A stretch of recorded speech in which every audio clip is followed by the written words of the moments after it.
Youth Maharashtra, महाराष्ट्राचा बुलंद आवाज। ताज्या बातम्या, मनोरंजन आणि व्हायरल बातम्यांसाठी यूथ महाराष्ट्र न्यूज चॅनल आजच सबस्क्राइब करा।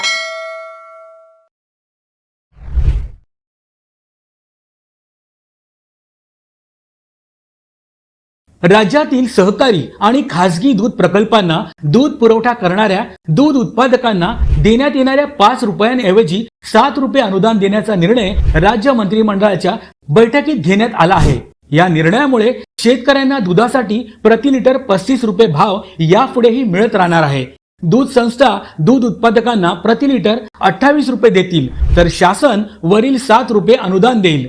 शासनाच्या वतीने प्रति लिटर 7 रुपये अनुदान दूध उत्पादकांच्या बँक खात्यात वर्ग करण्यात येतील। राज्यात गाईच्या दुधाचे दर पडल्याने दूध उत्पादकांना अनुदान देण्याचा निर्णय महायुती सरकारने घेतलाय। ही योजना 1 ऑक्टोबर 2024 पासून राबविण्यात येईल।